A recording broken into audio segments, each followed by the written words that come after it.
وہ کون سے اعمال ہیں جن کے کرنے سے رزق میں برکت ہوتی ہے؟ کون سی چابیاں ہیں جن سے ہم رزق کے دروازے کھول سکتے ہیں؟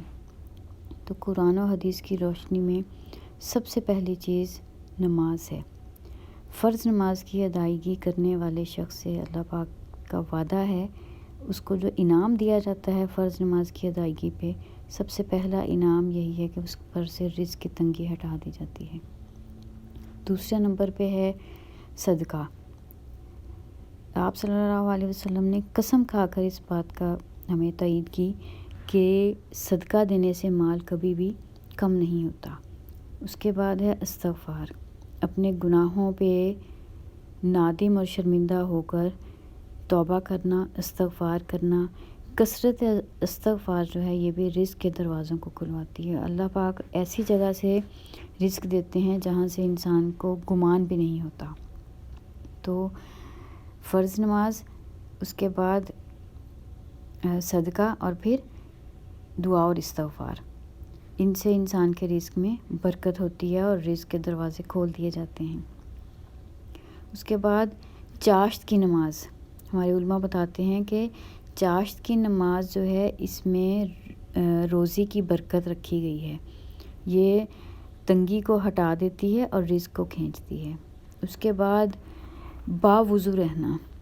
اگر آپ چاہتے ہیں کہ آپ کے رزق میں برکت رہے، رزق میں تنگی نہیں آئے، کشادگی ہو، تو باوضو رہیں۔ یہ بھی آپ صلی اللہ علیہ وسلم نے ایک شخص کو بتایا کہ اگر تم چاہتے ہو کہ رزق میں برکت رہے تو باوضو رہو، وضو کی حالت میں رہو۔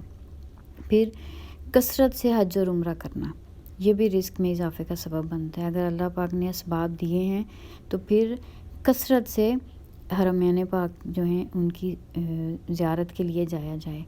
وہاں پہ انسان جتنی دعائیں کرتا ہے، ساری اپنے لیے خیر مانگتا ہے، تو اس کے نتیجے میں اس کے رزق میں اضافہ ہوتا ہے۔ اس کے بعد آپ صلی اللہ علیہ وسلم نے جو بتایا اور جو صحابہ کا معمول تھا، سورہ واقعہ۔ ہر رات میں سورہ واقعہ پڑھنے والا جو ہے وہ کبھی بھی رزق کی وجہ سے پریشان نہیں ہوتا۔ اس کو سورہ غینا کہا جاتا ہے۔ تو سورہ واقعہ کی ہر روز تلاوت کرنا بھی رزق میں اضافے کا سبب بنتا ہے اور رزق کی تنگی کو دور کرتا ہے۔ اس کے بعد اللہ پاک کا قرآن پاک میں وعدہ ہے کہ اگر تم شکر کرو گے تو میں تمہاری نعمتوں کو اور بڑھا دوں گا۔ تو شکر ایسی چیز ہے جو انسان کے رزق میں، اس کو ملنے والی ہر نعمت میں اضافے کا سبب بنتا ہے۔ اس لیے شکر جو ہے وہ بھی رزق میں اضافے کا سبب بنتا ہے۔ پھر والدین کے ساتھ حسن سلوک اور ان کے لیے دعا کرنا۔ علماء بتاتے ہیں کہ جو شخص والدین کی زندگی میں اور ان کے دنیا سے چلے جانے کے بعد ان کے لیے دعا کرتا رہتا ہے، اس کی زندگی میں برکت رہتی ہے، اس کی رزق میں برکت رہتی ہے اور اللہ پاک اس کو تنگی سے محفوظ رکھتے ہیں۔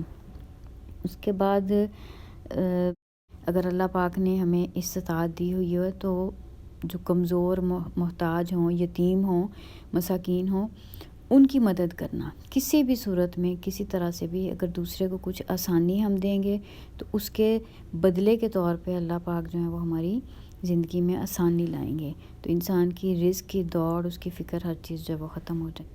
اسی طرح سے صلہ رحمی کرنا بھی رزق کے اضافے کا سبب ہے۔ آپ صلی اللہ علیہ وسلم نے اپنے رشتہ داروں کے ساتھ تعلق کو جوڑ کے رکھنے کو بھی رزق میں برکت کا سبب قرار دیا۔